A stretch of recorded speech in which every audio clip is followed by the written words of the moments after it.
In the quiet halls of St. Mary Mead's University, a professor lies dead, strangled with a silk scarf, his groundbreaking manuscript stolen. Enter Miss Jane Marple, whose gentle demeanor hides a razor-sharp mind. As she unravels a web of ambition and deceit, 4 suspects emerge: a desperate student, a scheming dean, a resentful assistant, and a jealous rival. With a hidden clue and a cunning trap, Miss Marple reveals the killer's identity in a chilling tale of academic rivalry turned deadly. Will you follow her to the truth? Chapter 1. The Scene of the Crime. The autumn sun cast a mellow glow over the village of St. Mary Mead, its golden rays filtering through the ancient oaks that fringed the university's quadrangle. The institution, a modest but proud center of learning, stood at the village's edge, its stone walls draped in ivy that whispered of centuries past.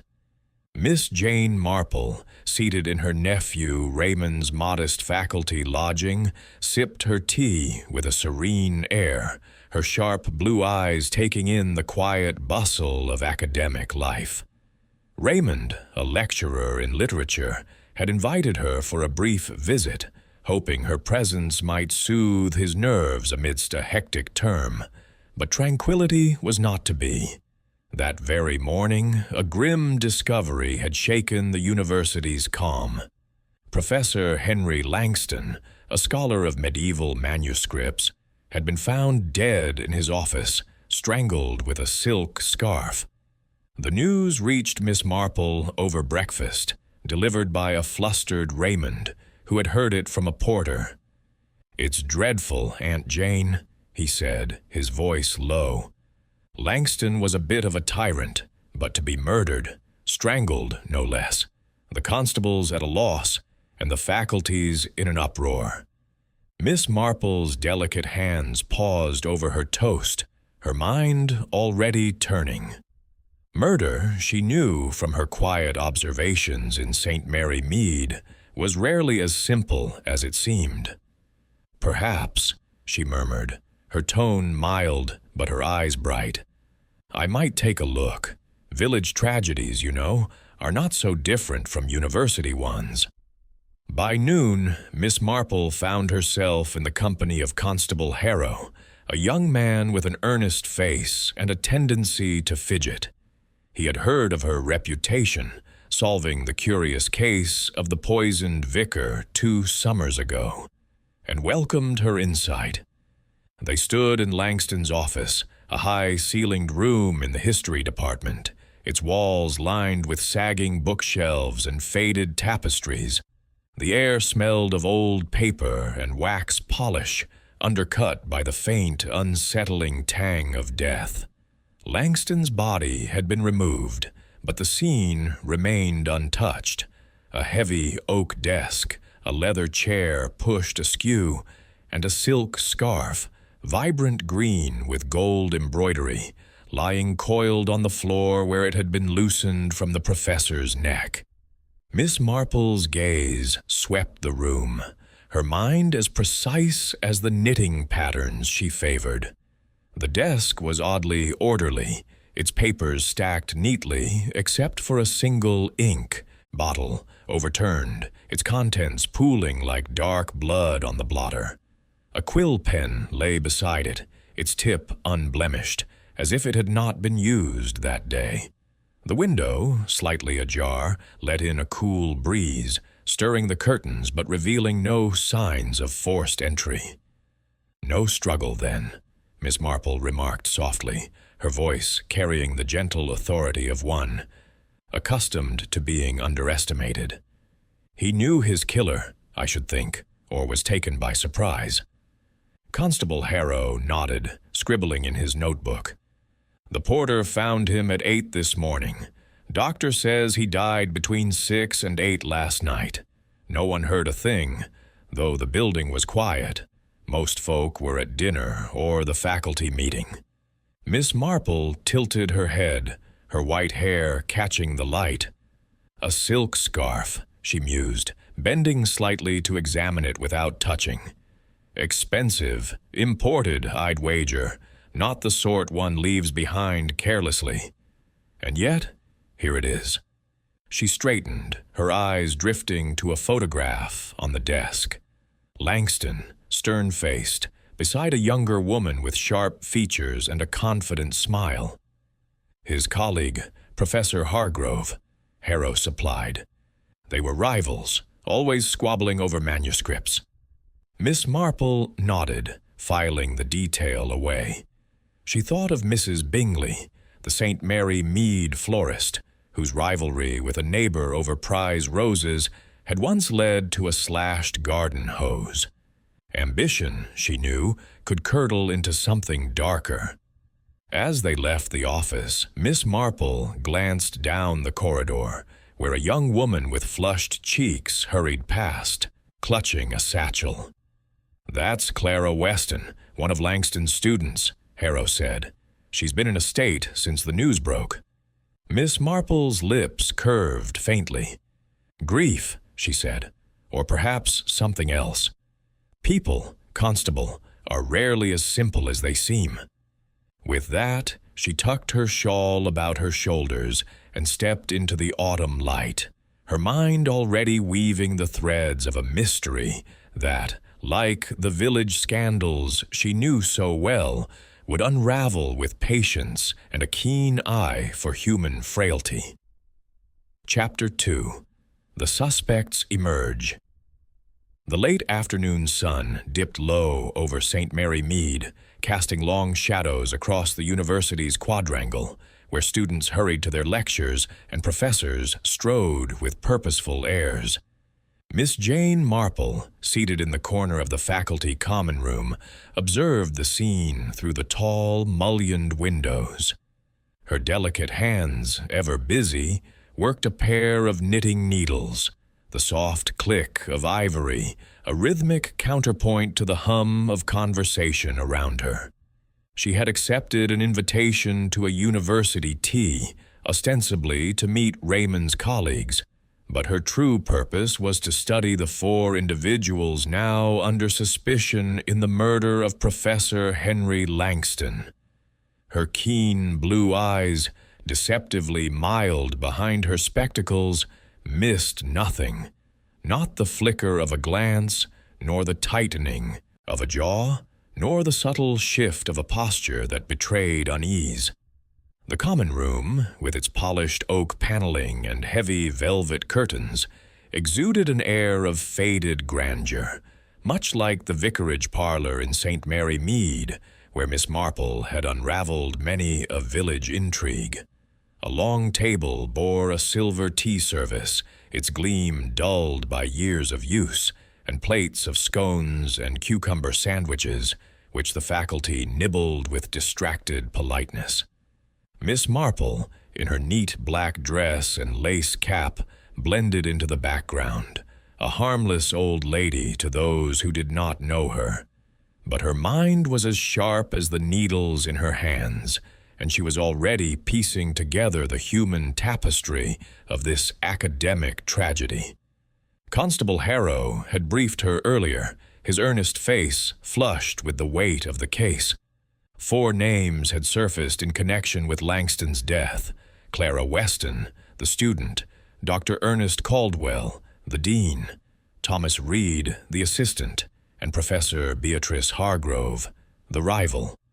Each, Harrow confided, had reason to resent the late professor, whose sharp tongue and unyielding standards had made him few friends. Miss Marple, sipping her tea, recalled a St. Mary Mead grocer, whose brusque manner had sparked a feud over a misweighed sack of flour. Langston, she suspected, had been a man who sowed discord as easily as he pursued scholarship. The first to catch her eye was Clara Weston, a young woman of 20, whose auburn hair was pulled into a tight bun that did little to conceal her agitation. She stood near the tea table, her fingers twisting the strap of her satchel as she spoke in low tones to a fellow student. Clara's eyes, a vivid green, darted toward the door each time it opened, as if she expected an unwelcome visitor. Miss Marple noted the girl's navy coat, frayed at the cuffs, and the plain cotton scarf knotted loosely at her throat. Not silk, not like the murder weapon. Clara had been seen arguing with Langston the previous week, a heated exchange over a failed examination that had left her in tears. The porter, a garrulous man with a nose for gossip, had mentioned it to Harrow, adding that Clara's scholarship hopes hung in the balance. Miss Marple, who had once comforted a St. Mary Mead girl jilted over a dance, recognized the brittle edge of desperation in Clara's movements. Could such a young woman, pushed too far, have resorted to violence? Next, Miss Marple's gaze settled on Dr. Ernest Caldwell, the dean of the history department, a man in his late 40s whose polished exterior belied a restless ambition. He stood by the fireplace, his tailored suit impeccable, his smile a touch too broad, as he chatted with a cluster of professors. His voice carried the smooth cadence of one accustomed to command, yet Miss Marple detected a strain in his laughter, like a violin string tuned too tight.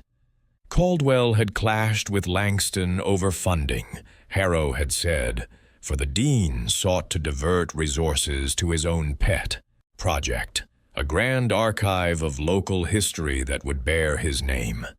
Langston's refusal, delivered with his usual acerbic wit, had reportedly left Caldwell red-faced at a faculty meeting. Miss Marple, thinking of a St. Mary Mead councilman who coveted a rival's seat, noted the dean's restless fingers, which toyed with a gold watch chain. His scarf, a muted wool, was tucked neatly into his coat pocket, but his eyes flicked toward Clara with a calculating intensity that piqued Miss Marple's curiosity. Thomas Reed, Langston's assistant, was a quieter presence, hovering at the room's edge with a tray of teacups he seemed reluctant to relinquish. A slight man in his early 30s, with thinning hair and a perpetually furrowed brow, Reed moved with the precision of one accustomed to order. His gray suit was well kept but plain, and his scarf, a coarse woolen affair, hung limply about his neck. Harrow had described Reed as Langston's shadow, organizing papers, fetching books, and enduring the professor's exacting demands. Yet whispers among the porters suggested Reed harbored resentment, once overheard muttering about unfair burdens after a late night in the office. Miss Marple, recalling a St. Mary Mead shopboy who toiled under a demanding employer, wondered if Reed's quiet diligence masked a deeper grievance. His eyes, when they met hers, were guarded, and he quickly looked away, busying himself with the tea tray. The final suspect, Professor Beatrice Hargrove, entered the room with a presence that commanded attention. A woman in her late 30s, with sharp cheekbones and dark hair swept into an elegant chignon, she carried herself with the assurance of one who knew her worth. Her dress, a deep burgundy, was offset by a silk scarf, green with gold embroidery, strikingly similar to the murder weapon that draped over her shoulders. Hargrove's rivalry with Langston was no secret. Their competing studies on medieval manuscripts had sparked fierce debates at academic conferences. Langston's latest work, nearing publication, promised to overshadow her own, a fact she had not borne lightly.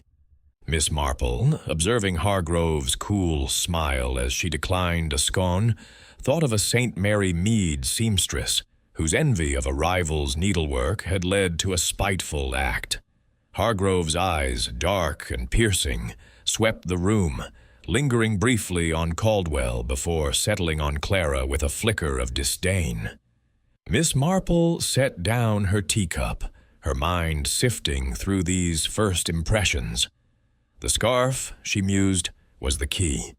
Its rich silk, so unlike the practical fabrics worn by Clara or Reed, pointed to someone with means and taste, Hargrove, perhaps, or even Caldwell, whose polished exterior suggested a fondness for finery. Yet the scarf's presence at the scene puzzled her. A murderer, she knew from experience, rarely left such a distinctive clue unless by accident or design. Had it been dropped in haste or deliberately placed to mislead?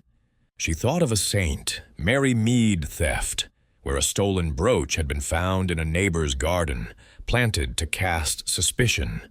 The scarf, she decided, warranted closer scrutiny. As the tea progressed, Miss Marple engaged in light conversation with a history lecturer, a jovial man who prattled about Langston's eccentricities. He was a terror, the lecturer confided, his voice low. Always snapping at poor Reed, and he humiliated Clara in front of her peers over that exam. As for Caldwell, well, Langston called his archive plan a monument to vanity at the last meeting. And Hargrove, oh, she loathed him, said his research was built on her ideas. Miss Marple nodded, her expression one of polite interest, but her mind catalogued each detail.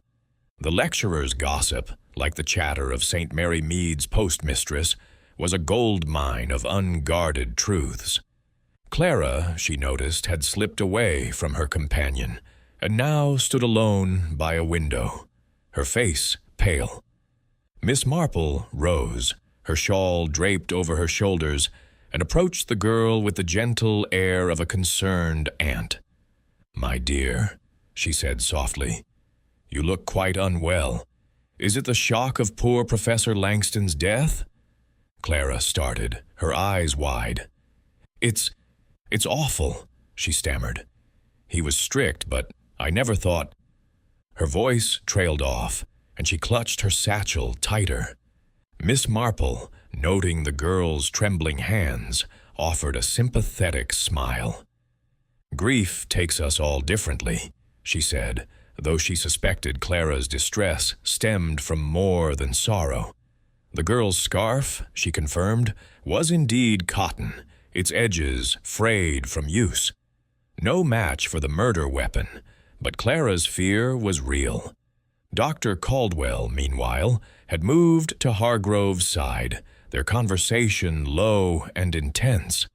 Miss Marple, pretending to adjust her knitting, caught fragments of their exchange. Words like funding and reputation that hinted at shared concerns. Caldwell's smile remained fixed, but his eyes were cold, and Hargrove's posture stiffened as he spoke. Miss Marple, recalling a St. Mary Mead dispute over church funds, sensed a power struggle beneath their civility. Could Caldwell's ambition or Hargrove's jealousy have driven one of them to murder? Or was there a deeper alliance at play? Reed, still at the room's edge, had set down his tray and was now polishing a teaspoon with unnecessary vigor. Miss Marple approached, her steps slow and deliberate. "You must have worked closely with Professor Langston," she remarked, her tone warm. Reed glanced up, his expression wary. "Yes, ma'am. I managed his papers, his schedule. Everything, really." His voice was flat, but his fingers tightened around the spoon. "It must have been demanding," Miss Marple said, her eyes soft but searching. "My nephew Raymond speaks so highly of your diligence." Reed's lips twitched, as if unsure whether to smile or frown. "It was a lot," he admitted, then fell silent. Miss Marple nodded, her mind noting his reticence. A burdened soul, she thought, could harbor dangerous resentment. As the tea drew to a close, Miss Marple gathered her knitting and prepared to leave, her thoughts a web of possibilities. Clara's fear, Caldwell's ambition, Reed's quiet anger, Hargrove's cold calculation, each was a thread in the mystery of Langston's death. The scarf, she decided, was the place to begin. Its silk, so distinctive, suggested a killer who was either careless or cunning. She thought of a saint, Mary Mead, widow, who had left a lace handkerchief at a burglary scene, a clue that had unraveled her guilt. As she stepped into the cool evening air, Miss Marple resolved to learn more about that scarf and the hands that might have wielded it. The quadrangle was quiet now, the students gone, the shadows deepening. Miss Marple, her shawl drawn tight, felt the weight of the case settling upon her. It was not unlike the village mysteries she had solved, where greed, fear, or envy lay at the heart of every crime. Here, in the university's hallowed halls, the motives were dressed in academic robes, but they were no less human. With a final glance at the history building, where Langston's office lay silent, she turned toward Raymond's lodging, her mind already spinning the next thread in her quiet, relentless pursuit of truth.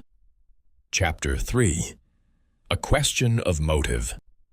The morning mist clung to the cobblestones of St. Mary Mead as Miss Jane Marple made her way to the university library, her sturdy shoes tapping a steady rhythm. The library, a Gothic edifice with soaring arches and stained glass windows, was a haven of quiet, its air thick with the scent of aged leather and dust. Miss Marple, her shawl neatly folded over one arm, had chosen this place to continue her inquiries, for she knew that libraries, like the tea-rooms of her village, were where secrets often whispered themselves into the open. She carried a small notebook, its pages filled with the sort of observations that others might overlook, the tremor in a voice, the avoidance of a glance, the weight of an unsaid word. Today, she sought to unravel the motives that bound the four suspects to Professor Henry Langston's death, each as distinct as the patterns in her knitting. Settling into a worn armchair by a window overlooking the quadrangle, Miss Marple opened a volume of medieval history, more for appearance than necessity. Her real study was the human heart, and the library offered a vantage point to observe those who passed through its heavy oak doors. She had arranged, through a discreet word with Raymond, to meet each suspect informally, under the guise of seeking their expertise for a village historical society project. Such a pretext, she knew from experience, loosened tongues and lowered guards, much as a St. Mary Mead garden party had once revealed a thief's confession over a glass of lemonade. First to arrive was Clara Weston, her auburn hair escaping its bun in wisps that framed her pale face. The girl's eyes were shadowed, as if sleep had eluded her since Langston's death. She sat across from Miss Marple, clutching a tattered copy of The Canterbury Tales, her fingers tracing its spine nervously. "Miss Weston," Miss Marple began, her voice as gentle as a summer breeze, "I understand you studied under Professor Langston. His loss must be a great shock." Clara nodded, her lips trembling. "He was difficult," she admitted, her voice barely above a whisper. "But I never wished him harm." Miss Marple leaned forward, her eyes soft but piercing. "Of course, my dear, but I hear there was some trouble over an examination." Clara's cheeks flushed, and she looked away, her gaze fixed on the window. "He failed me," she said, her voice tight. "Said my work was sloppy, though I'd spent weeks on it.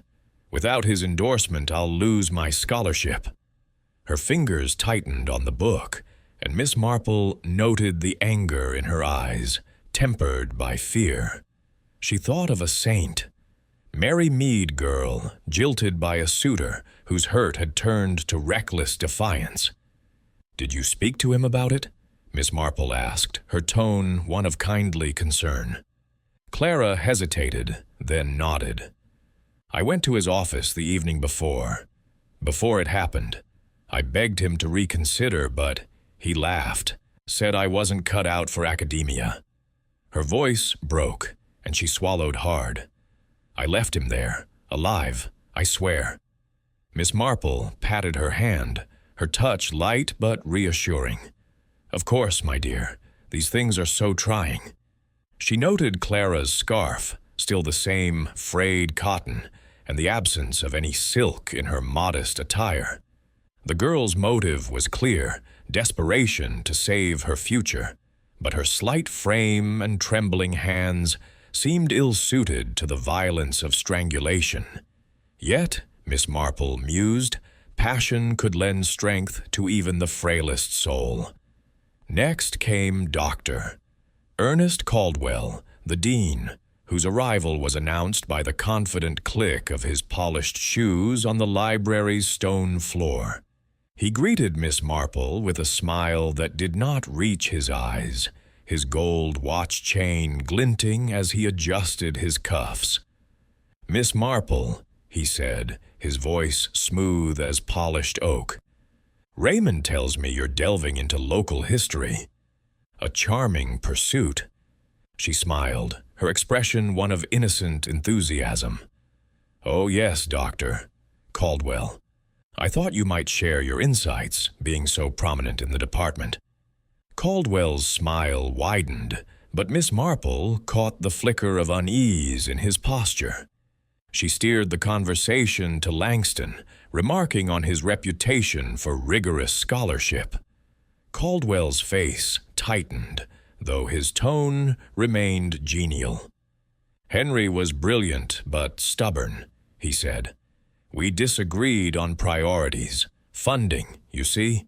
He hoarded resources for his manuscript studies, while I proposed a broader archive to benefit the university." Miss Marple nodded, her needles clicking softly as she knitted a mental picture.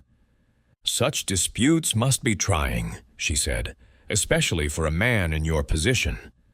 Caldwell's eyes narrowed slightly, but he laughed. "Oh, academic squabbles are common enough. I was at a faculty meeting that evening, as my colleagues will confirm."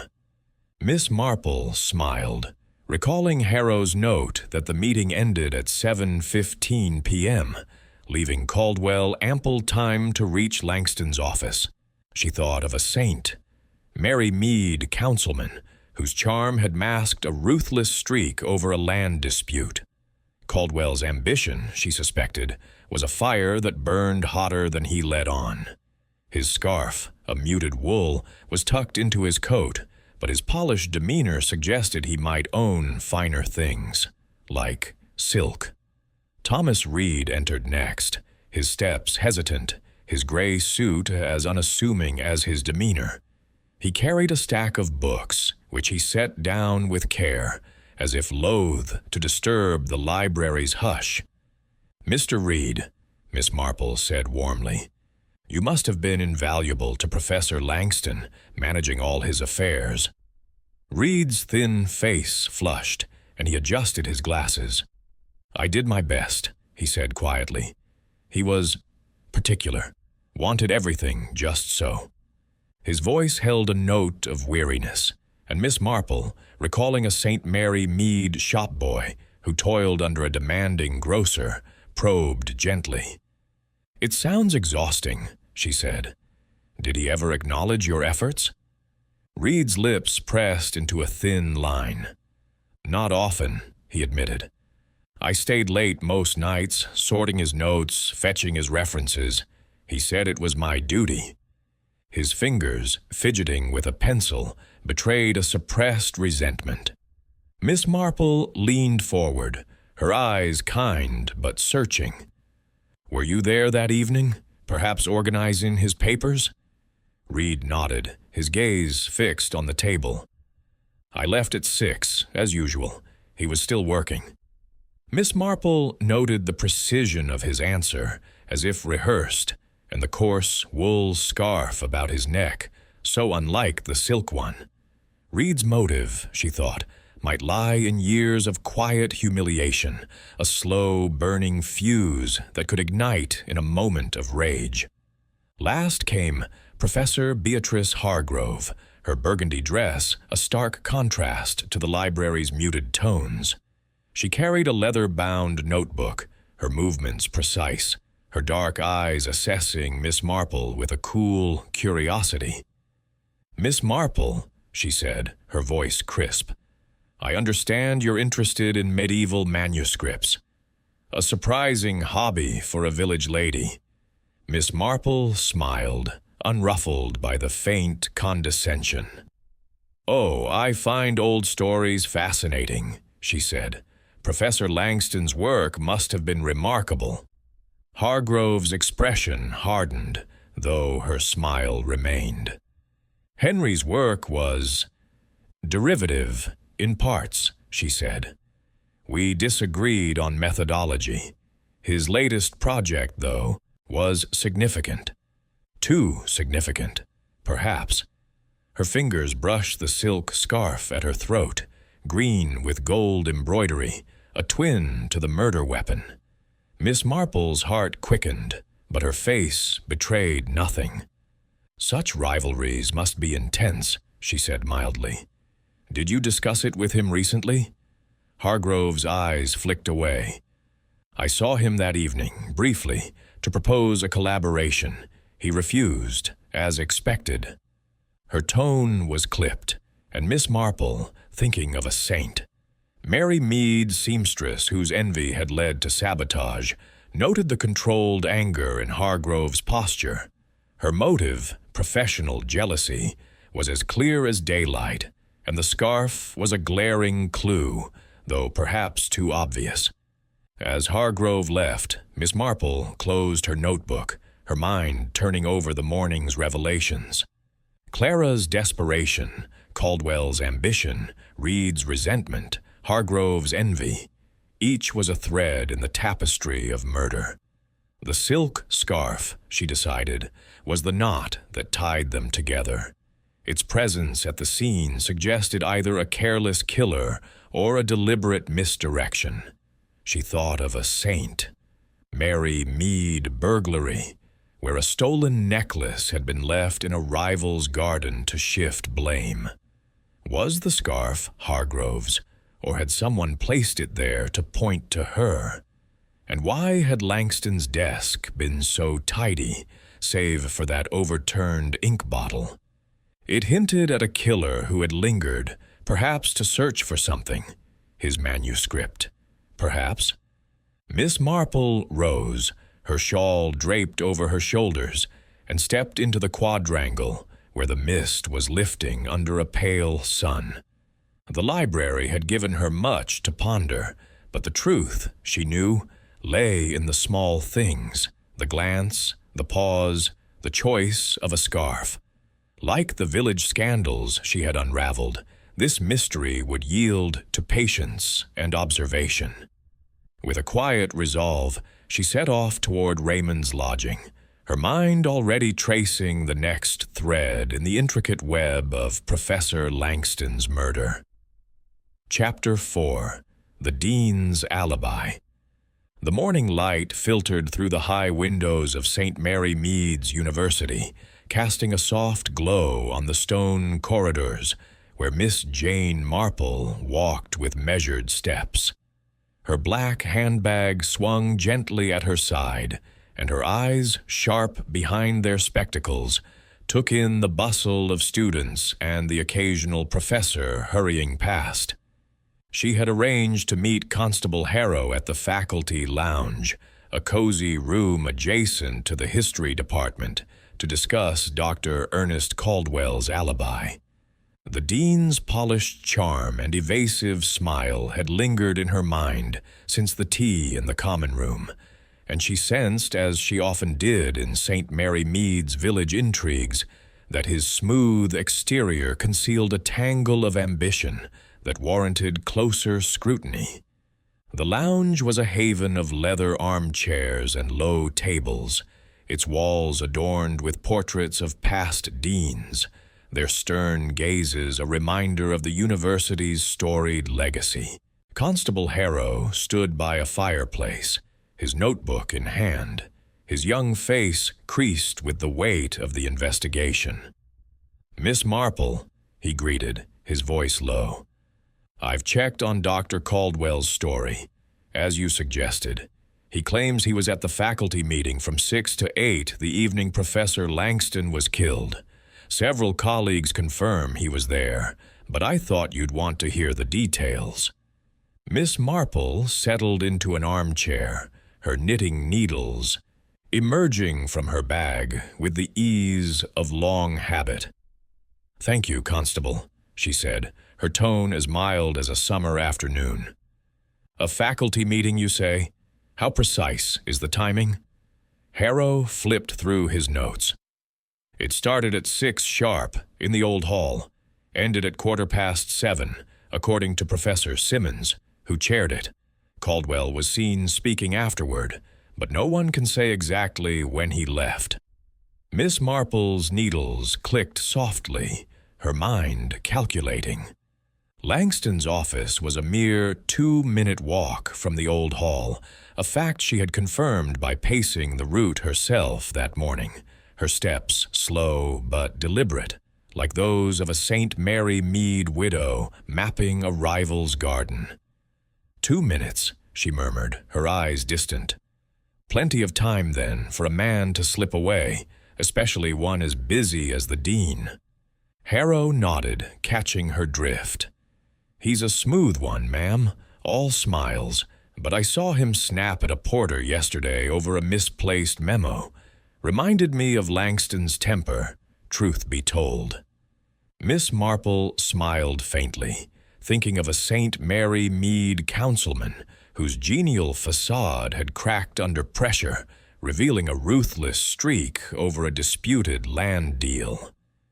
"Men like Dr. Caldwell," she said, "often wear their charm like a mask.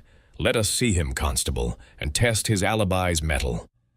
They found Caldwell in his office, a spacious room with tall bookshelves and a mahogany desk that gleamed under the morning light. He rose to greet them, his suit as impeccable as ever, his gold watch chain catching the sun. "Miss Marple, Constable Harrow," he said, his voice warm but his eyes wary. "To what do I owe this visit?" Miss Marple, settling into a chair, adopted the air of a curious aunt. "Oh, Doctor Caldwell, I'm merely assisting the constable with some details. Your faculty meeting, for instance. It must have been quite engaging to keep you so late." Caldwell's smile tightened, though his tone remained smooth. "Indeed, it was a lively discussion. Budgets, you know, always contentious. I was there the whole time, as my colleagues will attest." He gestured to a stack of papers on his desk, as if to underscore his busyness. Miss Marple's eyes flicked to the papers, noting their neat arrangement, so unlike the chaos of Langston's desk, save for that overturned ink bottle. "Of course," she said, "but these meetings do end, don't they? And Professor Langston's office is so close. Did you perhaps pass by afterward to discuss your funding disputes?" Caldwell's fingers paused on his watch chain, a fleeting hesitation that Miss Marple caught like a dropped stitch. "No, I went straight to my quarters," he said, his voice firm. "I had papers to review." Harrow interjected, his tone respectful but pointed. "The porter saw you in the quadrangle around 7:30, sir, near the History Building." Caldwell's smile faltered, then recovered. "I may have stepped out for air," he said. "It was a warm evening, and I needed to clear my head." Miss Marple nodded, her expression one of innocent curiosity. "Quite understandable," she said. "Though I wonder, Dr. Caldwell, if you noticed anything unusual, Someone near Langston's office, perhaps? Caldwell shook his head, his eyes meeting hers with a studied calm. Nothing, I'm afraid. The building was quiet. Miss Marple's needles clicked, her mind turning over his words. His alibi held, but only just, like a saint. Mary Mead bridge game, where a player's bid was too confident to be wholly trusted. She noted his scarf, the same muted wool from the tee, tucked neatly into his coat on a nearby stand. No silk, but a man of his means might own more than one scarf, she thought, just as a St. Mary Mead banker had owned a second pair of cufflinks, one for show and one for secrets. As they left the office, Miss Marple paused in the corridor, her gaze lingering on a portrait of a former dean, his expression as guarded as Caldwell's. "He's clever," she said softly to Harrow. "Too clever, perhaps. That meeting gives him cover, but not enough. A man like that plans his moves carefully, yet he was seen where he shouldn't have been." Harrow frowned, scribbling in his notebook. "You think he's lying, ma'am?" Miss Marple's lips curved faintly. "I think, Constable, that he's telling us what he wishes us to believe. But truth, like a poorly darned sock, often shows through the holes." She decided to visit the old hall where the faculty meeting had taken place to test the timing herself. The hall was a grand room with vaulted ceilings and long tables, its air heavy with the scent of polished wood. Miss Marple, with Harrow's permission, spoke to Professor Simmons, a genial man with a shock of white hair, who confirmed the meeting's end at 7:15 p.m. Caldwell was there, arguing about funds, Simmons said, chuckling. "He's a terrier when it comes to his archive project. Left right after, I think. Said he had work to do."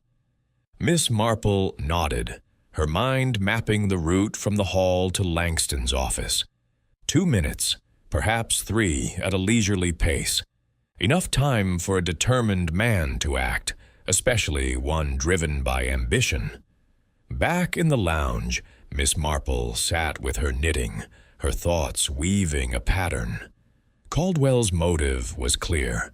Langston's refusal to yield funding had threatened his legacy. His alibi, while supported, had cracks. His presence in the quadrangle at 7:30 p.m. placed him near the scene at a critical time. Yet the scarf troubled her. If Caldwell was the killer, why use silk, so unlike his usual wool? Was it a deliberate choice to point elsewhere, perhaps to Hargrove, whose silk scarf matched the murder weapon? She thought of a saint. Mary Mead theft, where a stolen brooch had been left in a rival's shed to mislead. Caldwell, she suspected, was capable of such cunning, but she needed more to unravel his role. As the afternoon waned, Miss Marple stepped into the quadrangle, where students milled about, their voices a soft hum. The history building loomed nearby, its windows dark save for one. Langston's office, where a light still burned, perhaps left by a porter. She paused, her shawl drawn tight against the evening chill, and considered the dean's evasive smile. Like a St. Mary Mead politician she had once known, Caldwell's charm was a shield, but shields could be pierced. With a quiet resolve, she turned toward Raymond's lodging, her mind fixed on the next thread in the mystery. Clara Weston's secret, and the anger that simmered beneath her fear. Chapter 5. The Student's Secret. The early evening sky over St. Mary Mead was a soft lavender, streaked with clouds that promised rain. Miss Jane Marple, her shawl draped over her shoulders, walked the narrow path from the university's quadrangle to the student dormitories, where Clara Weston resided. The air carried the scent of damp earth and fading roses, reminding her of the gardens in her village, where secrets often bloomed alongside the flowers. Clara's nervous demeanor at the tea and her halting admissions in the library had piqued Miss Marple's curiosity. The girl's anger toward Professor Langston was evident, but there was something deeper, a fear, perhaps, or a hidden truth that Miss Marple sensed, much as she had once sensed a St. Mary Mead girl's shame over a stolen letter. The dormitory was a modest brick building, its windows glowing with the warm light of student lamps. Miss Marple, with Constable Harrow's permission, had arranged to visit Clara under the pretext of returning a dropped handkerchief, a small ruse, but one that had served her well in past inquiries. She knocked on Clara's door, her knock as gentle as her manner, and was met by the girl's startled face. "Miss Marple?" Clara said, her voice tight, her green eyes wide with unease. She wore a plain sweater, her auburn hair loose and tangled, and her cotton scarf, still the same frayed one, lay discarded on a chair. "My dear," Miss Marple said, her tone warm and maternal, "I found this handkerchief in the library, and I thought it might be yours." She held out a lace square, one she kept for such occasions, her eyes noting Clara's hesitation. "Oh, thank you," Clara mumbled, taking it with trembling hands. Miss Marple stepped inside, invited by a reluctant nod, and settled into a worn armchair, her knitting bag at her side. The room was small, cluttered with books and papers, a stark contrast to the tidy precision of Langston's desk. A single photograph on the desk showed Clara with an older woman, perhaps her mother, their smiles strained but genuine. "I won't keep you long," Miss Marple said, her needles emerging with their familiar click. "But I couldn't help noticing how distressed you seemed in the library. Professor Langston's death must weigh heavily on you." Clara sat on the edge of her bed, her fingers twisting a loose thread in her sweater. "It's awful," she said, her voice barely audible. "He was so harsh, but I didn't mean." Her words faltered, and Miss Marple, recalling a St. Mary Mead girl who had confessed to pilfering sweets under gentle prompting, leaned forward, her eyes kind but searching. "You mentioned an argument," Miss Marple said softly, "about your examination. It must have been terribly upsetting." Clara's cheeks flushed, and she looked away, her gaze fixed on the window where raindrops had begun to patter. "It wasn't just the exam," she said at last, her voice low. He hinted at things, said if I wanted his endorsement for the scholarship, I'd have to comply with certain expectations." Her hands clenched, and Miss Marple's heart tightened, recognizing the shadow of coercion she had seen in a St. Mary Mead seamstress pressured by a bullying landlord. "What sort of expectations, my dear?" Miss Marple asked, her tone as soothing as a lullaby. Clara's eyes filled with tears, and she shook her head. "He didn't say outright, but he implied personal favors. I told him I wouldn't, and he laughed, said I'd regret it." Her voice broke, and she buried her face in her hands. Miss Marple rose, patting Clara's shoulder with the same gentle touch she had used to comfort a village girl betrayed by a suitor. There, she murmured. "You did right to refuse. But tell me, Clara, did you see him again that evening, after your visit at 6:30? Clara looked up, her face pale. "No, I swear. I left his office and went to the library to study. I was so angry, but I couldn't." Her voice trailed off, and Miss Marple noted the sincerity in her eyes, tempered by fear. "Of course," she said, her tone reassuring.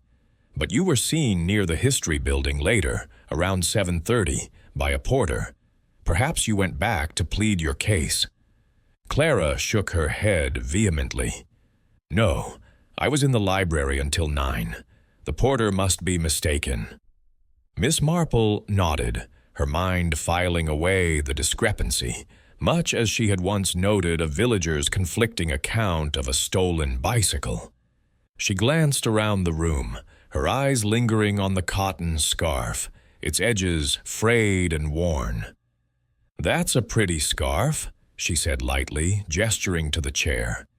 "Do you have others, perhaps a silk one?" Clara blinked, confused. "No, just this one. Silk's too expensive for me." Miss Marple smiled, her suspicion confirmed. The murder weapon, with its rich green and gold embroidery, was not Clara's. Yet the girl's fear suggested she hid something. A witness, perhaps, or a detail she dared not share. Miss Marple thought of a St. Mary Mead girl who had seen a theft but feared to speak, lest she be blamed. As she prepared to leave, Miss Marple paused at the door, her expression one of kindly concern. "You must take care, my dear," she said. "These are trying times, and secrets can be heavy burdens. If you remember anything else, you'll tell the constable, won't you?" Clara nodded, her eyes still wet, and Miss Marple stepped into the corridor, the rain now a steady drum against the windows. She made her way back to the quadrangle, her mind turning over Clara's words. The girl's motive was strong. Anger and humiliation could drive even a gentle soul to desperation, but her slight frame and tearful demeanor seemed at odds with the cold precision of strangulation. Yet, Miss Marple mused, passion could lend strength, as she had seen in a St. Mary Mead dispute over a jilted engagement that had ended in a broken window.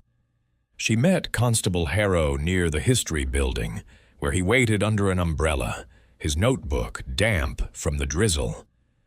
"Any luck with Miss Weston, ma'am?" he asked, his voice hopeful. Miss Marple adjusted her shawl, her eyes distant. "She's frightened, Constable, and with good reason. Langston's behavior was shameful, and it gives her a motive, but her scarf is not the one we seek. Still, her story has gaps. Someone saw her near here later than she claims." Harrow frowned, jotting a note. "The porter's certain it was her, but he could be wrong. I'll check the library logs to see if she was there." Miss Marple nodded, her thoughts drifting to the silk scarf, its vibrant hue a stark contrast to Clara's modest attire.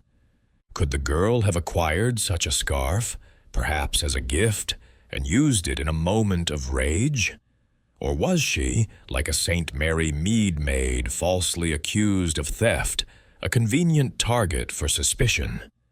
The porter's sighting troubled her, for it echoed a village case where a mistaken glimpse had nearly ruined an innocent man.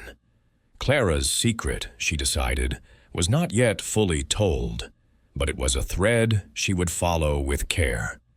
As the rain intensified, Miss Marple turned toward Raymond's lodging, her mind a tapestry of clues. Clara's fear, Caldwell's shaky alibi, the silk scarf's mystery. All were pieces of a puzzle that, like a St. Mary Mead quilt, would reveal its pattern in time. She thought of the next thread. Thomas Reed, the assistant, whose quiet resentment hinted at a burden too heavy to bear. With a quiet resolve, she stepped into the evening, her heart as steady as her knitting needles, ready to unravel the next layer of Professor Langston's murder. Chapter 6. The Assistant's Burden. The drizzle of the previous evening had given way to a crisp morning in St. Mary Mead, the air sharp with the scent of wet grass and wood smoke. Miss Jane Marple, her black hat firmly pinned and her shawl tucked about her shoulders, made her way to the History Department's archive room, where Thomas Reed spent much of his time cataloging Professor Langston's papers. The archive, a dimly lit chamber beneath the main building, was a labyrinth of shelves and filing cabinets, its silence broken only by the rustle of paper and the occasional creak of a floorboard. Miss Marple, with her knack for seeing through the quiet facades of village folk, sensed that Reed's unassuming demeanor hid a weight of resentment, much like a St. Mary Mead shopboy who had once sabotaged a grocer's scales after years of thankless toil. She had arranged to meet Reed under the guise of seeking advice on organizing historical documents for her village society, a pretext as innocuous as her lace cap. Constable Harrow, ever obliging, had agreed to join her later, his presence a subtle reminder of the law's interest. As Miss Marple descended the stone steps to the archive, her eyes adjusted to the gloom, noting the meticulous order of the shelves. Reed's handiwork, no doubt. The young man himself stood at a long table, sorting manuscripts with a precision that bordered on reverence. His gray suit was as plain as ever, his woolen scarf draped over a chair, its coarse texture a stark contrast to the silk that had ended Langston's life. "Mr. Reed?" Miss Marple greeted, her voice soft as a summer breeze. "I do hope I'm not interrupting. My nephew Raymond suggested you might help with a little project of mine." Reed looked up, his thin face pale, under the flickering light of a single lamp. "Miss Marple," he said, his voice low and cautious, "it's no trouble." "What sort of project?" She settled into a chair, her knitting bag at her side, and launched into a tale of St. Mary Mead's historical records, her eyes never leaving Reed's. His hands, she noticed, trembled slightly as he set down a manuscript, a sign of nerves she had seen in a village lad caught hiding a pilfered apple. As they spoke of cataloging methods, Miss Marple steered the conversation to Langston. "You must have been indispensable to him," she said, her tone warm. "Such a demanding man, I hear, with his manuscripts and deadlines." Reed's lips tightened, and he adjusted his glasses, a gesture she recognized as a shield. "He was particular," he admitted. "Everything had to be perfect, notes typed, references checked, no errors allowed. I worked late most nights to keep up." His voice held a trace of bitterness, and Miss Marple, thinking of a saint. Mary Mead Gardner, worn down by a fussy employer, probed gently. "It sounds exhausting," she said. "Did he ever show appreciation for your efforts?" Reed's eyes flicked to the table, his fingers fidgeting with a paper clip. "Not really," he said. "He'd say it was my job, that I was lucky to work for him." The words came slowly, as if dragged from a deep well, and Miss Marple noted the tension in his shoulders, like a spring wound too tight. "You were in his office that evening, weren't you?" she asked, her tone as casual as if discussing the weather. "Sorting papers, perhaps?" Reed nodded, his gaze fixed on the manuscripts. "Until 6, he said. He was working on his latest chapter. I left for home after that." Miss Marple's needles clicked softly, her mind turning over his words.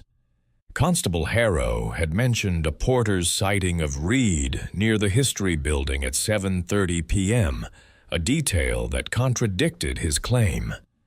"The porters are so observant," she said lightly, "always noticing who comes and goes. One thought he saw you later that evening, near the building." Reed's head jerked up, his eyes wide with alarm. "He's mistaken," he said quickly. "I was home by 7, having supper." His voice was firm, but his hands betrayed him, crumpling the edge of a manuscript before he caught himself and smoothed it flat. She smiled, her expression one of kindly confusion.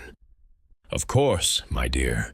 These things get muddled, but it must have been trying, working so late under such pressure."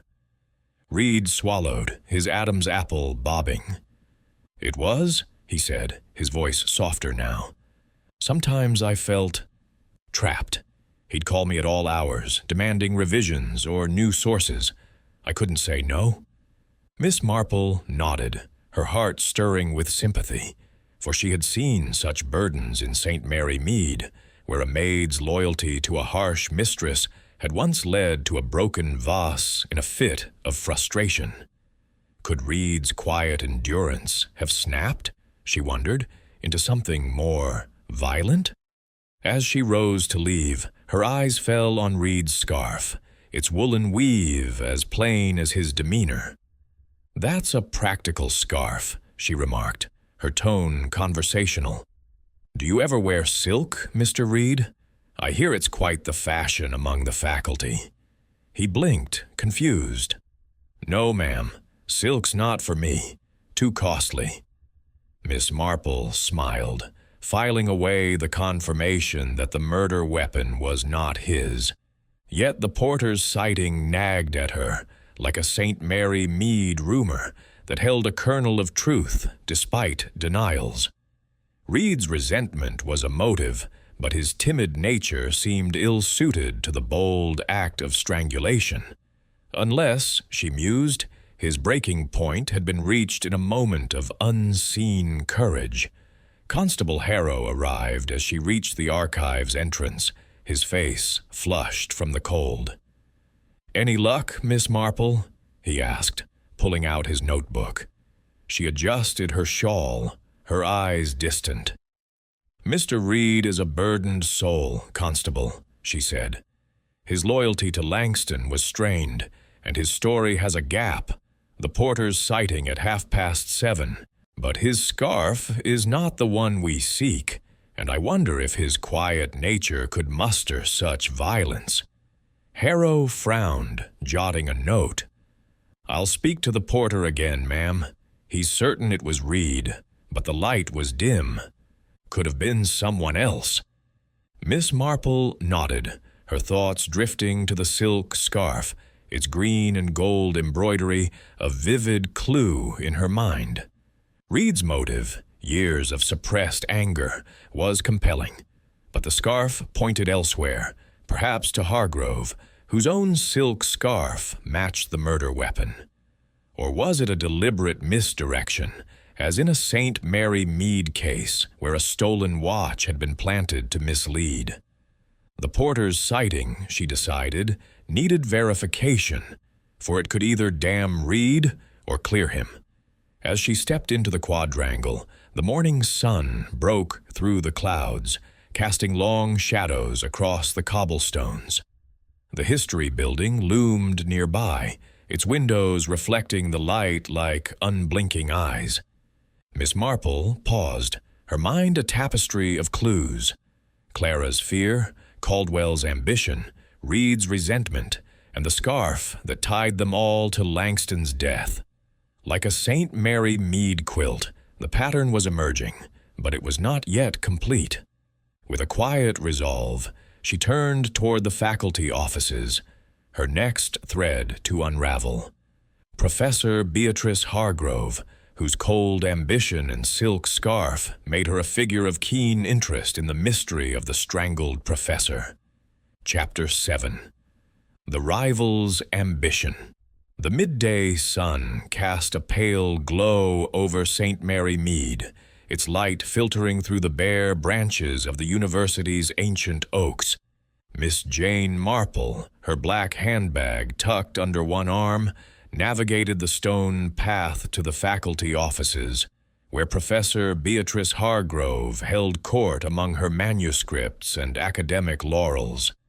The air was crisp, carrying the faint tang of wood smoke, and Miss Marple's steps were measured, her mind as sharp as the knitting needles in her bag.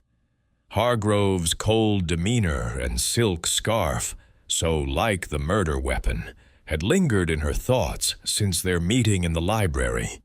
Like a St. Mary Mead seamstress whose envy had once led to a slashed gown, Hargrove's ambition struck Miss Marple as a force potent enough to unravel into violence. She had arranged to meet Hargrove under the pretext of discussing medieval manuscripts for her village historical society, a ruse that had served her well in loosening guarded tongues. Constable Harrow, detained by a porter's report, had promised to join her later, leaving Miss Marple to face the formidable professor alone. The Histories Hargrove's office was on the second floor, a narrow room with tall windows and shelves groaning under the weight of leather-bound tomes.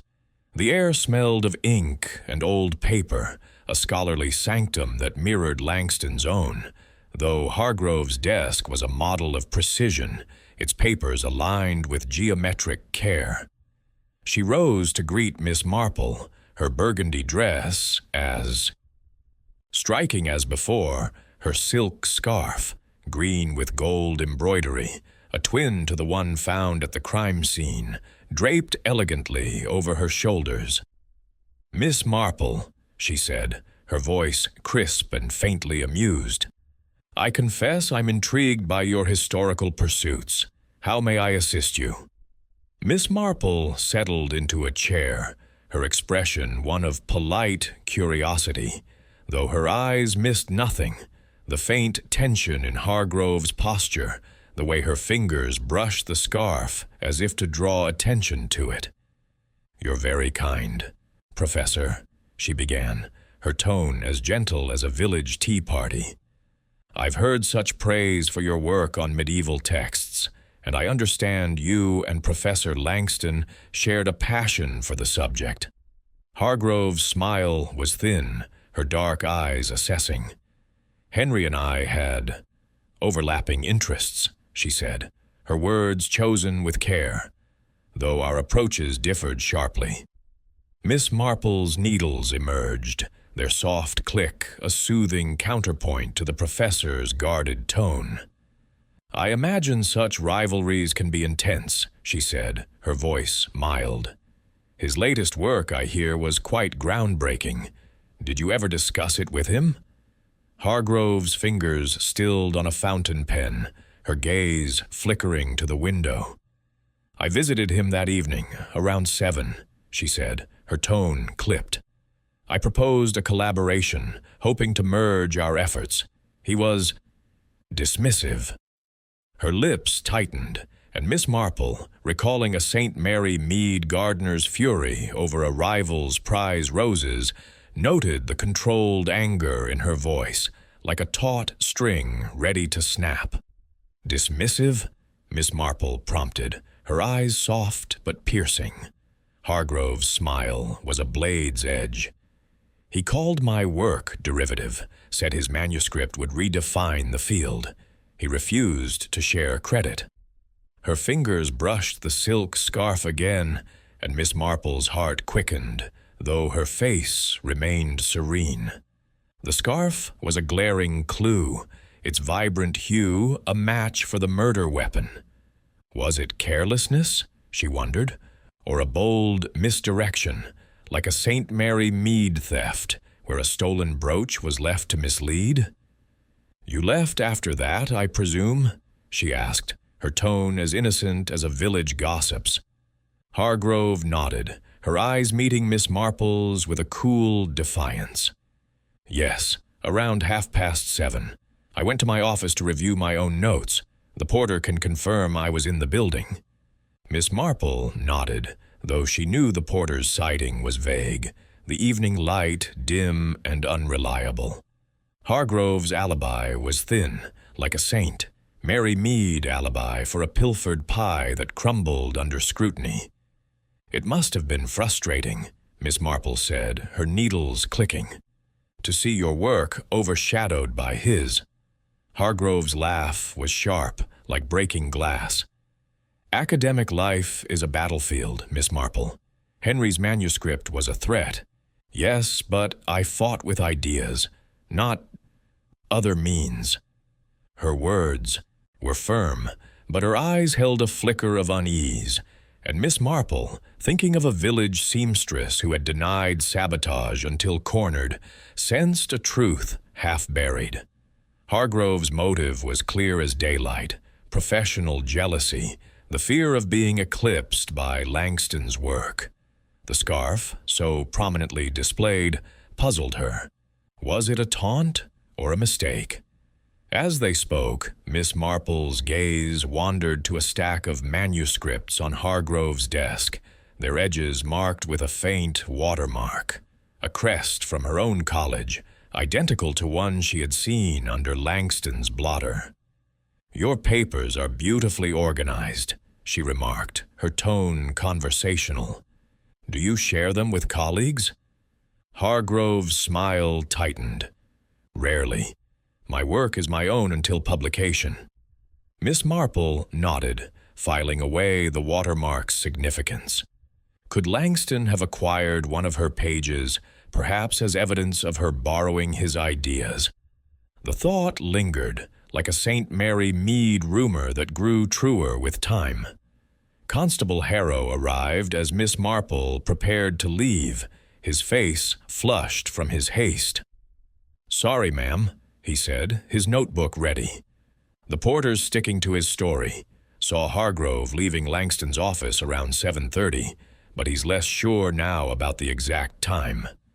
Miss Marple thanked him, her mind turning over Hargrove's words. "Her alibi is fragile, Constable," she said softly as they stepped into the corridor.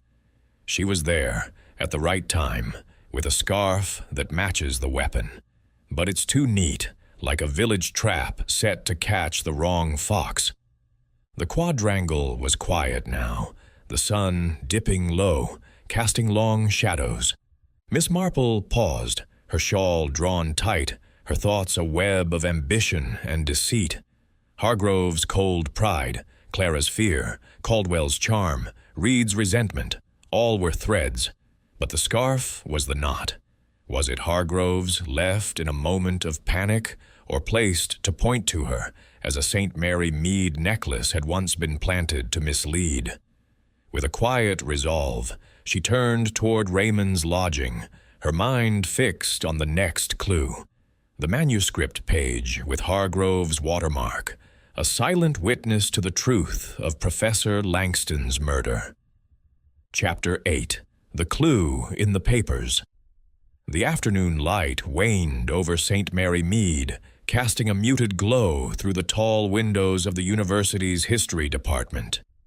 Miss Jane Marple, her black handbag clasped firmly, stood once more in Professor Henry Langston's office, the scene of his grim demise. The air was heavy with the scent of old books and the faint, lingering trace of spilled ink, a reminder of the overturned bottle on the desk. Constable Harrow had granted her access, his trust in her sharp insight growing with each passing day. Miss Marple's eyes, keen behind her spectacles, swept the room, her mind as precise as the stitches in her knitting. The tidy desk, the silk scarf, and now the faint watermark of Professor Beatrice Hargrove's college on a stray manuscript page. These were threads in a tapestry that, like a St. Mary Mead quilt, would reveal its pattern with patience.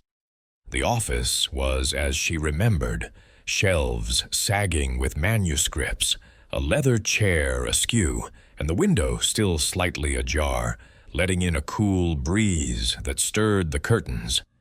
The silk scarf, green with gold embroidery, had been taken for evidence, but its image lingered in her mind, a vivid clue that pointed to Hargrove, or perhaps away from another. Miss Marple approached the desk, her steps soft on the worn rug, and bent to examine the blotter where the ink had spilled. Beneath it, tucked as if in haste, was the single page she had noticed before, its watermark a delicate crest that matched Hargrove's stationery. She did not touch it, knowing Harrow's men would collect it, but her heart quickened at its significance. "Constable," she called softly, as Harrow entered, his notebook at the ready. "This page, do you see the watermark? It's from Professor Hargrove's college. Quite curious, don't you think, that it should be here?" Harrow peered at it, his brow furrowing. "Odd, ma'am. Langston's papers were his own, and he wasn't one for borrowing. Could she have left it by mistake?" Miss Marple's lips curved faintly, her mind recalling a St. Mary mead theft, where a stolen recipe card left in a neighbor's kitchen had pointed to the thief's carelessness. "A mistake," she mused, "or perhaps a clue to something more. Tell me, has the manuscript itself been found?" Harrow shook his head, his face grim. "No, ma'am. Langston's safe is untouched, but his latest work, the one he was set to publish, is gone. We searched his office and quarters, but nothing." Miss Marple nodded, her eyes drifting to the desk's tidy surface, so unlike the chaos one might expect from a struggle. The ink bottle, overturned but not shattered, suggested a deliberate act, not a frantic one. "The killer took the manuscript," she said softly, "but left this page. Why, I wonder, was it overlooked in haste or left to point a finger?" She stepped back, her gaze sweeping the room for other details. The bookshelves were undisturbed, their volumes neatly aligned, save for a single gap where a thin folder protruded slightly. She gestured to it, and Harrow, with gloved hands, retrieved it. Inside were notes in Langston's spidery hand, detailing references to medieval texts. Nothing remarkable, save for a marginal note. "B.H. claims priority. Check sources." Miss Marple's eyebrows rose, her mind connecting the initials to Beatrice Hargrove. "He suspected her of taking his ideas," she said, her voice low. "This page, with her watermark, might have been his proof. But why was it hidden?" Harrow scribbled in his notebook, his eyes bright with interest. "You think Hargrove took the manuscript to cover her tracks, her scarf, her paper. It's piling up against her." Miss Marple's needles, now in her hands, clicked softly as she considered. "It seems so, Constable, yet it's too tidy, like a St. Mary Mead garden sabotage where the culprit left too many clues to be believed. Hargrove is clever. Would she be so careless?" She thought of a village case where a stolen brooch left in a rival's shed had been a deliberate misdirection. The page, she decided, was a clue, but its meaning was not yet clear. To test her theory, Miss Marple asked Harrow to check Langston's filing system for other papers bearing Hargrove's watermark. While he searched, she sat by the window, her knitting a rhythmic backdrop to her thoughts. The manuscript's absence was telling. Its value lay in its groundbreaking analysis, a prize that could make or break an academic career. Hargrove's ambition was a clear motive, but so was Caldwell's desire for funding, Reed's resentment, or even Clara's desperation. The page, she mused, might have been left by the killer to implicate Hargrove, or by Langston himself as a warning. She recalled a saint, Mary Mead dispute where a farmer's note, tucked in a ledger, had exposed a rival's deceit. Harrow returned, his face triumphant. "Found 2 more pages, ma'am, in a locked drawer. Same watermark, same handwriting. Langston's notes on Hargrove's sources. Looks like he was building a case against her." Miss Marple nodded, her mind weaving the threads together. "He was cautious," she said. "He kept these hidden, perhaps suspecting theft, but the killer took the manuscript, missing these pages in their haste." She paused, her eyes distant. "Or perhaps they left them deliberately, to point us to Hargrove." The constable frowned, his pencil pausing. "You think someone's framing her, ma'am? That scarf, now these papers. It's a lot to be coincidence." Miss Marple's smile was faint, her thoughts turning to a St. Mary Mead mystery where a planted letter had nearly ruined an innocent woman. Coincidences, Constable, are often the work of a clever hand. We must look closer at the scarf, the papers, and the motives they conceal. As they left the office, the quadrangle was bathed in twilight, the air cool and sharp. Miss Marple paused, her shawl drawn tight, her mind a web of possibilities. The watermark was a damning clue, yet its presence felt staged, like a village trap set to catch the wrong culprit. Hargrove's ambition, Clara's fear, Caldwell's cunning, Reed's quiet anger. All were threads, but the manuscript's absence was the knot. With a quiet resolve, she turned toward Raymond's lodging, her next step clear. A trap to test the killer's nerve, using the missing manuscript as bait. Chapter 9. A trap is set. The evening air in St. Mary Mead carried a chill that hinted at autumn's deepening hold, and the university's quadrangle lay quiet under a sky bruised with clouds. Miss Jane Marple, her black hat pinned firmly and her shawl drawn close, sat in the faculty lounge, a steaming cup of tea before her. The lounge was nearly empty, save for a lone porter polishing a brass lamp, and the silence suited her purpose. Her mind, as sharp as the needles in her knitting bag, was weaving a plan to flush out Professor Langston's killer.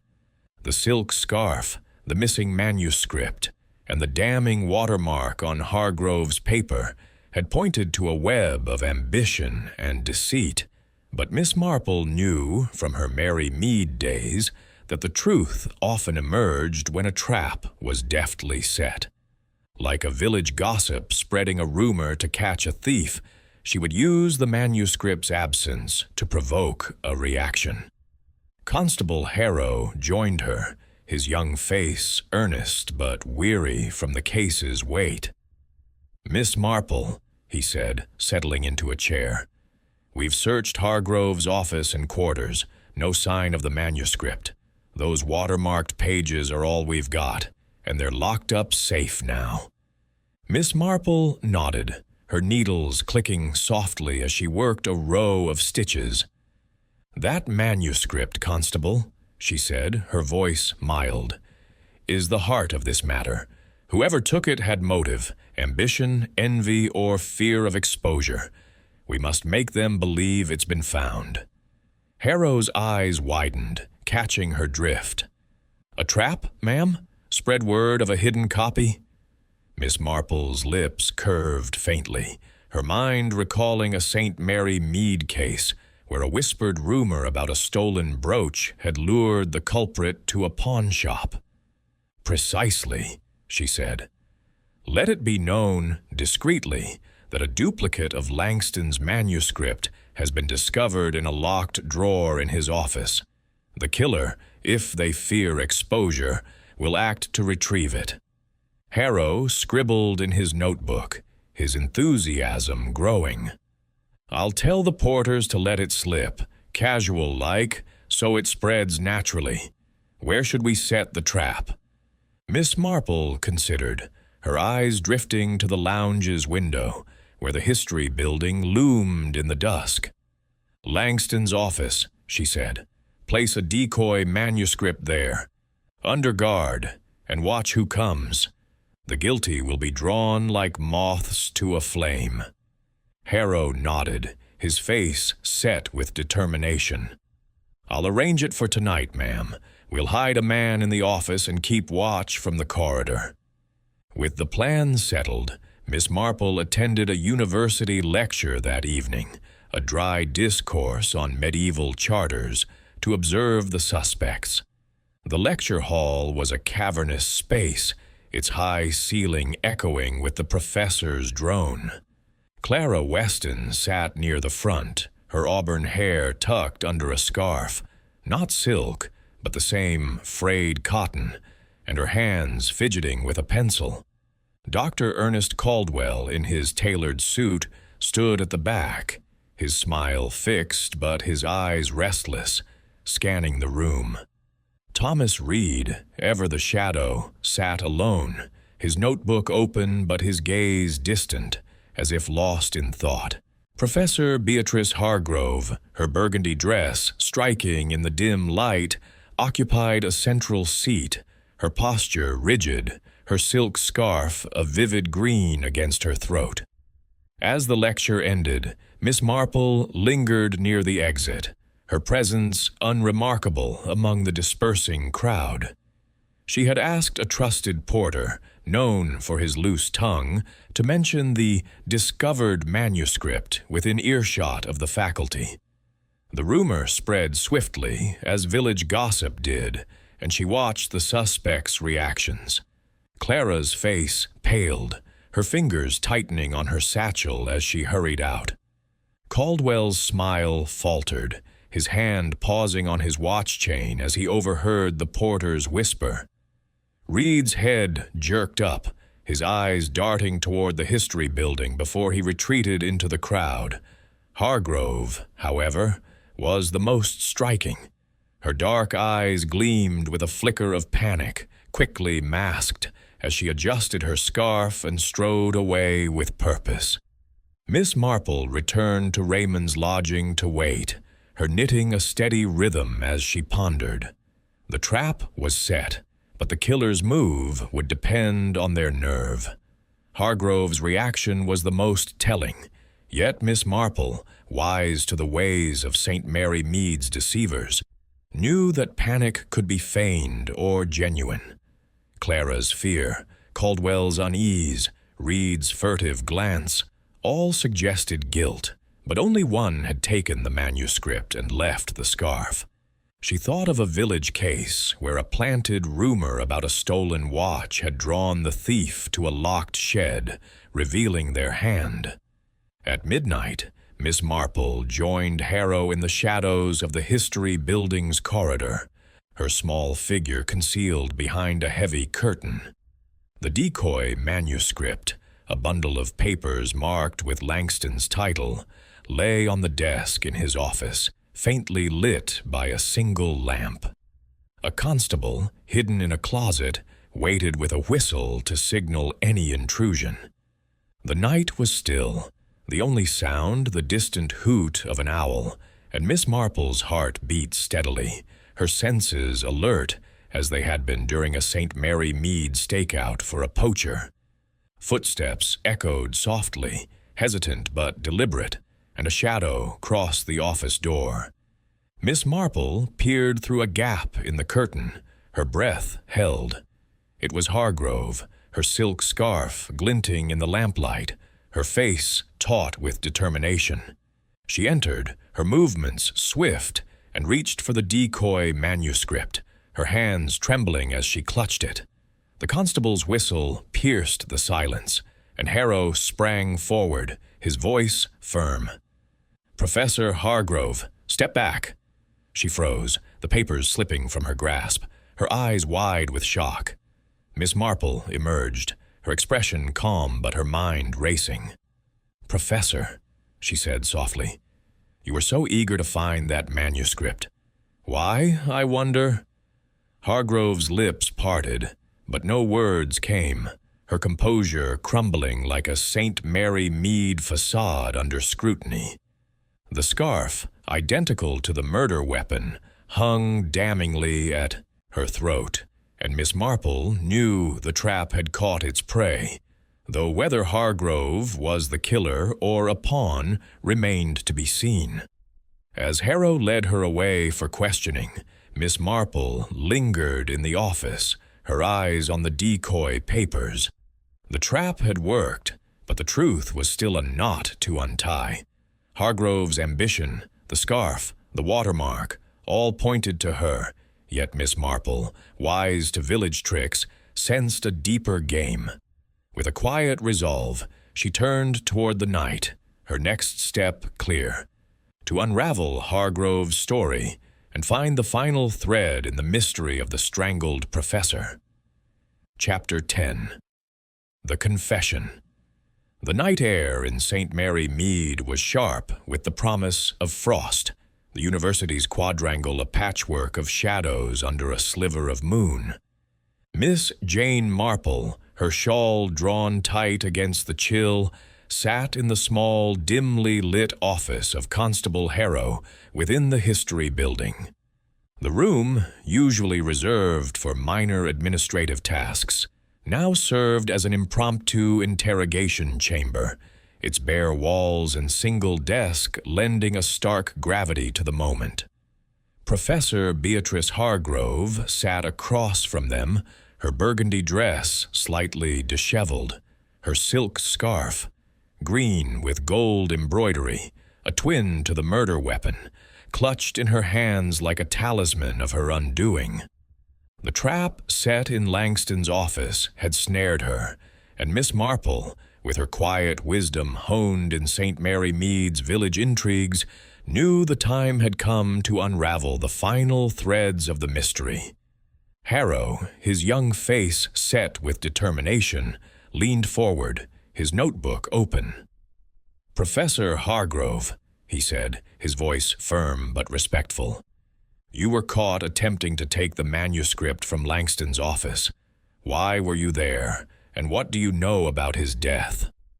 Hargrove's eyes, dark and sharp, flickered with defiance, but her hands trembled, betraying the cracks in her composure. Miss Marple, seated to the side, her knitting needles silent for once, observed the professor with the same keen gaze she had once turned on a St. Mary Mead seamstress who had confessed to sabotage under gentle pressure. Hargrove's lips parted, then closed, as if weighing her words. I only wanted the manuscript," she said at last, her voice low and strained. "I thought it was his, the one he was working on. I didn't mean any harm." Miss Marple tilted her head, her expression one of kindly concern, though her mind was as sharp as ever. "My dear," she said softly, "you were so eager to retrieve it, and with such stealth. Surely you knew it was connected to Professor Langston's death." Hargrove's gaze dropped to the scarf in her hands, her fingers tightening around its silk folds. The silence stretched, heavy as the fog. Outside, until Miss Marple spoke again, her tone gentle but insistent, like a village aunt coaxing a confession. "That scarf, Professor, is remarkably like the one found around poor Mr. Langston's neck, and the manuscript page with your college's watermark, left under his blotter. Those are not mere coincidences, are they?" Hargrove's head snapped up, her eyes wide with panic, and Miss Marple saw the same desperate flicker she had once seen in a St. Mary Mead gardener caught stealing a rival's roses. "You went to his office that evening," Miss Marple continued, her voice steady. "And something happened, didn't it?" Hargrove's composure shattered, her shoulders slumping as if a weight had been lifted only to be replaced by another. "I didn't mean to kill him," she whispered, her voice breaking. "I went to his office at 7, as I told you, to propose a collaboration. His manuscript, it was brilliant, and it would have ruined me. My own work was so close, but his was further along, and he refused to share credit." Her words tumbled out, raw and unfiltered, and Miss Marple listened, her heart heavy with the familiarity of human frailty. "He mocked me," Hargrove continued, her eyes glistening. "Said I'd never match him, that my ideas were stolen from his. I was furious. I grabbed my scarf, the one I was wearing, and it happened so fast. I wrapped it around his neck just to make him stop, to make him listen. But he struggled, and then he was still." Her voice cracked, and she buried her face in her hands, the scarf falling to the desk. Harrow's pencil scratched furiously, capturing every word, while Miss Marple's mind pieced together the scene, as vivid as a saint. Mary Mead drama played out in a quiet garden. "You took the manuscript," Miss Marple prompted gently, "to claim it as your own?" Hargrove nodded, her face pale. "I thought if I published it first, no one would know. But I missed that page under the blotter. I was in such a hurry. I didn't mean to leave it or the scarf. It was a mistake, all of it." Miss Marple's lips curved faintly, her thoughts turning to a village case where a thief, caught by a carelessly left clue, had confessed in much the same way. The scarf, she realized, had been no misdirection but a moment of panic, like a St. Mary Mead necklace dropped in haste. Harrow leaned forward, his voice steady. "You admit to strangling Professor Langston?" Hargrove's nod was barely perceptible, her eyes fixed on the desk. "Yes," she whispered. "I didn't plan it. It was rage, fear. I couldn't let him destroy me." Miss Marple sighed softly, her heart stirred by pity, for she had seen such passions in her village, envy and ambition twisted into acts that could not be undone. "And the other pages with your watermark?" she asked, her tone kind but searching. "Were they part of your plan?" Hargrove shook her head, her voice hollow. "He had them. I don't know how. He must have taken them from my office to prove I'd borrowed his ideas. I didn't know they were there until after." Miss Marple nodded, her mind confirming the pattern. Langston's suspicion of Hargrove's theft had fueled their rivalry, and her act of desperation had sealed his fate. The watermark, the scarf, the missing manuscript, all were the careless threads of a crime born of impulse, not cunning. As Harrow summoned a second constable to escort Hargrove to the station, Miss Marple rose, her shawl adjusted with care. "You've been very brave to tell the truth, my dear," she said, her voice soft with compassion. "It's a heavy thing to carry such a secret." Hargrove's eyes met hers, filled with a mix of relief and despair, and Miss Marple thought of a saint. Mary Mead girl, who had wept after confessing to a petty theft, her burden lifted, but her future dim. Outside, the night was cold, the quadrangle silent save for the rustle of leaves. Harrow turned to Miss Marple, his face alight with admiration. "You were right, ma'am. That trap with the manuscript, it brought her out. How did you know?" Miss Marple's smile was faint, her eyes distant. "People, Constable, are much the same, whether in a village or a university. They act when they fear discovery, just as a St. Mary Mead thief once did when I spread word of a found brooch." With a quiet resolve, she turned toward Raymond's lodging, her mind already shifting to the loose ends that remained in the tragedy of the strangled professor. Chapter 11. The Loose Ends. The morning sun broke through the clouds over St. Mary Mead, casting a gentle light across the university's quadrangle, where students hurried to their lectures, and the air hummed with the quiet rhythm of academic life.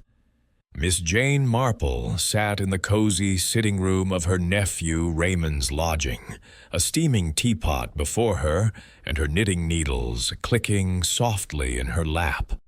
The confession of Professor Beatrice Hargrove had unraveled the heart of the mystery surrounding Professor Henry Langston's death, yet Miss Marple, with her keen sense for the untidy threads of human affairs, knew that a case was not truly closed until every loose end was neatly tied, much as she had once mended a St. Mary Mead quilt torn by careless hands.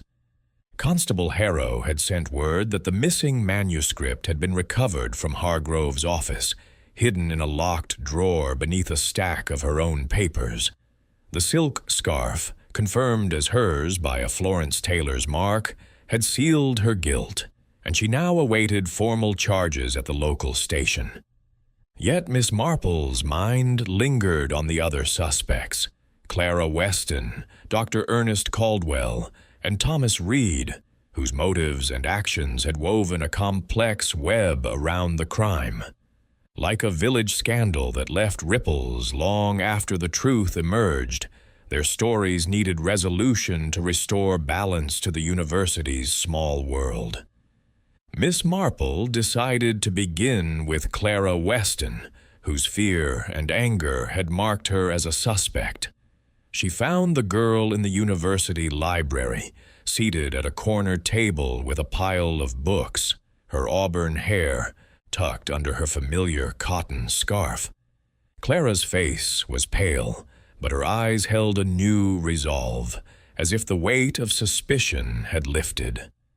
"Miss Weston," Miss Marple said, settling beside her with a gentle smile, "I'm so glad to see you studying again. This business with Professor Langston must have been a trial." Clara nodded, her fingers tightening on a pencil. "It's over now, isn't it? They say Professor Hargrove confessed." "Yes, my dear," Miss Marple replied, her tone as soothing as a village tea party.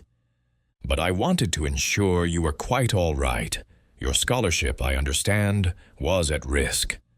Clara's cheeks flushed and she looked down. "It was, but after everything, I spoke to the board.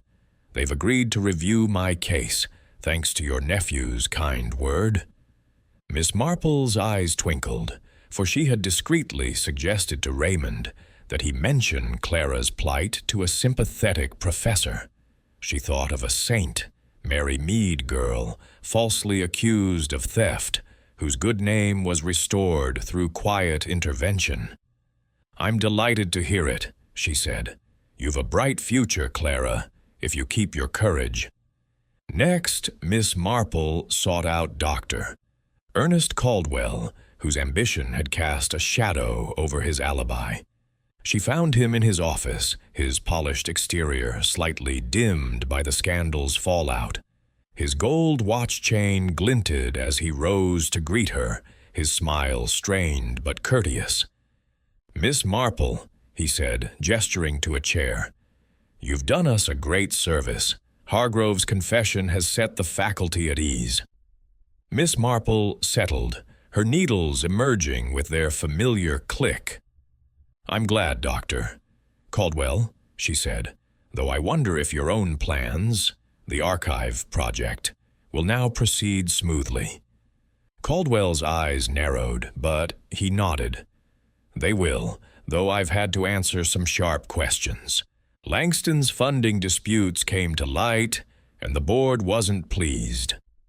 Miss Marple's lips curved faintly, for she had ensured through a quiet word to Raymond that Caldwell's schemes were noted by the faculty. Like a St. Mary Mead councilman reprimanded for overreaching, Caldwell's ambition had been checked, if not broken. "These things do come out," she said mildly, "like village gossip that finds its way to the vicar." Caldwell's smile tightened, and she knew he understood her subtle warning. Thomas Reed was her final visit, found in the archive room, sorting manuscripts with his usual precision. His gray suit was as plain as ever, his woolen scarf draped over a chair, and his face, though pale, held a new lightness. "Mr. Reed," Miss Marple said, her voice warm, "you must be relieved this sad affair is resolved." Reed looked up, his glasses glinting in the dim light. "I am, ma'am. Professor Langston was demanding, but I didn't wish him dead." His voice was steady, and Miss Marple, recalling a St. Mary Mead shop boy freed from a harsh employer, saw a spark of confidence in his eyes. "You've a talent for order," she said, gesturing to the neat shelves. "Will you stay on in the department?" Reed nodded, a faint smile breaking through. "They've offered me a research post, now that Hargrove's gone, I can work on my own terms." Miss Marple's heart lifted, for she had seen such transformations in her village, where burdens lifted could reveal hidden strengths. "That's splendid, my dear," she said. "You'll do well, I'm sure." As she left the archive, Miss Marple paused in the quadrangle, the sun now high and warm. The silk scarf, the watermark, Hargrove's confession, all had tied the case neatly, yet she lingered on the human cost. Clara's restored future, Caldwell's chastened ambition, Reed's newfound freedom. These were the threads that mended the fabric torn by murder. Like a St. Mary Mead quilt, patched after a storm, the university would heal, though its scars would remain. With a quiet resolve, she turned toward Raymond's lodging, her mind already turning to her return home, where new mysteries, no doubt, awaited her gentle scrutiny. Chapter 12. The Return to St. Mary Mead. The late afternoon sun bathed St. Mary Mead in a golden haze, its light softening the edges of the university's ancient stone walls, as Miss Jane Marple stood at the edge of the quadrangle, her black handbag clasped in her gloved hands. A gentle breeze stirred the ivy, carrying the faint scent of autumn leaves, and the distant whistle of a train signaled her imminent departure. The case of Professor Henry Langston's murder had been resolved, with Professor Beatrice Hargrove's confession tying the silk scarf and missing manuscript to her desperate ambition. Yet Miss Marple, with her village-bred wisdom, knew that every mystery left echoes, like the ripples of a St. Mary Mead scandal that lingered long after the truth was known. Her work here was done, but the human stories, Clara's hope, Caldwell's chastened pride, Reed's quiet triumph, would shape the university's future, much as her interventions had mended lives back home. She made her way to Raymond's lodging for a final cup of tea, her steps slow but steady, her mind as sharp as the knitting needles tucked in her bag. Raymond, his face brighter now that the shadow of murder had lifted, greeted her with a warm smile. "Aunt Jane," he said, pouring tea into a delicate china cup, "you've worked wonders again. The faculty's talking of nothing but your cleverness. Constable Harrow says you're a marvel." Miss Marple's eyes twinkled, her expression one of modest deflection, as familiar to her as a St. Mary Mead tea party. "Oh, Raymond," she said, her voice soft. "I only listened and watched, as I do in the village. People are much the same, you know, whether in a university or a cottage." As they sipped tea, Miss Marple's thoughts drifted to the case's intricacies. The silk scarf, so carelessly left yet so damning, the watermark that pointed to Hargrove's envy, the manuscript that fueled a deadly rivalry. She had seen such passions before, in a St. Mary Mead gardener who sabotaged a rival's roses, or a shopgirl who hid a stolen brooch to shift blame.